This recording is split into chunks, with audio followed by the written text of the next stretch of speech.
Hi guys, welcome to my channel, The Golden Cruiser. I'm Cindy, and today we're going to be talking about the 8 worst cabin locations on a cruise ship.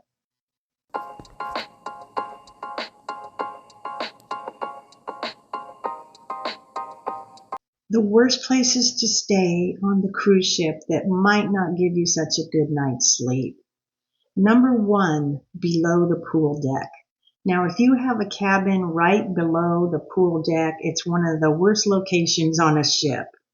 The pool deck is usually one of the busiest, noisiest areas of a ship.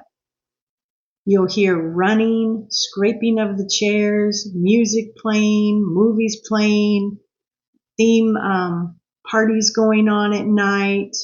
And this can go on to 2 a.m. or later, depending on if they have special events planned.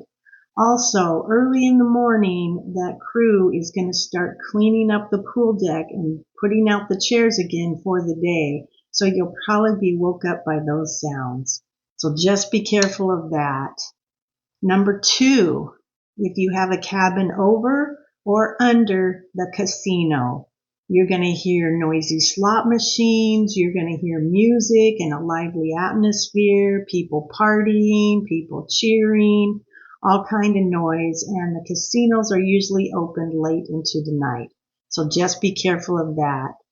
Number 3, near elevators or stairwells. Now, some cabins near these can be noisier than others depending on where you are in the ship.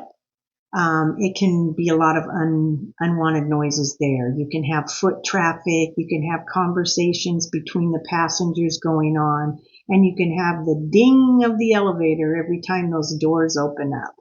Now, we did stay on a Princess cruise recently, and we were right by an elevator, and we thought that was going to bother us. It didn't bother us at all. We didn't hear anything from it. Of course, we weren't in a busy area. We were just in a deck that was for cabins only in the middle of the ship, and there wasn't that much traffic there. So it just depends on where you're at, if that would bother you or not. Number 4 is over or under the nightclub or a late night restaurant.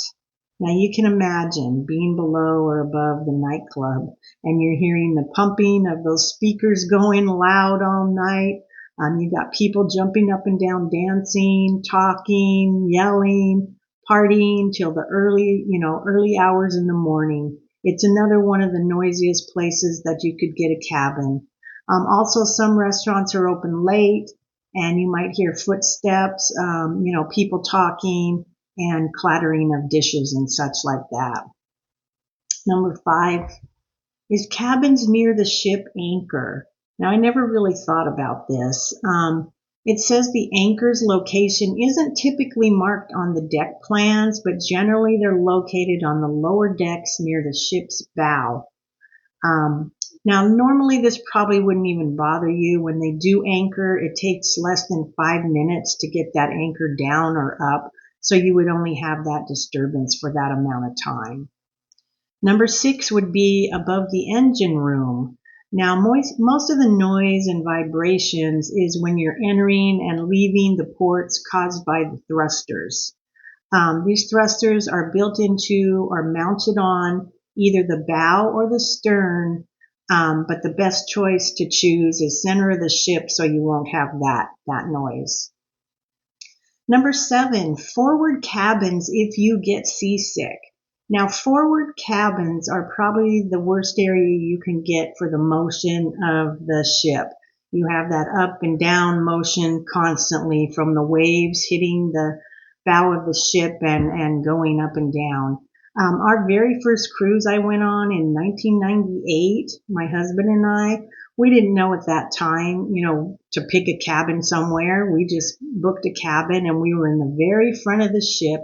We had a porthole window and we went up and down all night long. Now, I don't get seasick, luckily. Some people do, and this would probably really bother them. But the motion did keep me awake because it was a lot of motion. So just be careful about that if you get seasick or the bouncing of the waves bothers you. Number 8 is balconies with an obstructed view. Now this probably depends on whether you like that or not. You're just not going to get a full view from your balcony. You're going to have something blocking it, like machinery or lifeboats. Sometimes you might only have, a little bit of view, and other times you might have just a flat lifeboat and you can see over the top of it, so it doesn't really matter to you. But some people it bothers. So just be aware of that when you're booking your cabin. Also, if you do get seasick, it's best to stay in the center of the ship in the lower decks. The higher up you go and the more towards the front, you're going to get more movement.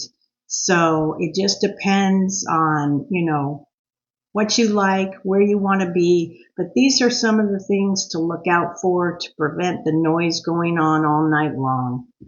So what do you guys think? Do you agree with this? Have you ever stayed in any of these rooms and did they bother you? Just leave a remark in the comments. I'd like to know what you guys think about this and see if you would book one of those rooms. Now, when you do book a room, you can choose from a guarantee room where you're put anywhere on the cruise ship. Say you choose your category. For example, we're going on an Alaska cruise in a few months, and Royal Caribbean. I booked a guaranteed room. Now, I usually do not do that because I like to pick a room center ship or at the aft if there's no center available. But this time they only had guaranteed cabins available. So I booked that, and I'm hoping, fingers crossed, we are not in a bad area on the ship. So we'll see what happens when we get this guaranteed room.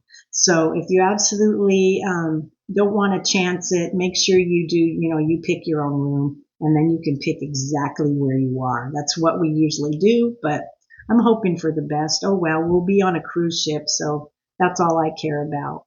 Well, I want to thank you guys for stopping by today to my channel, The Golden Cruiser, and I hope to see you again in my next video. Everybody have a wonderful day. Bye for now.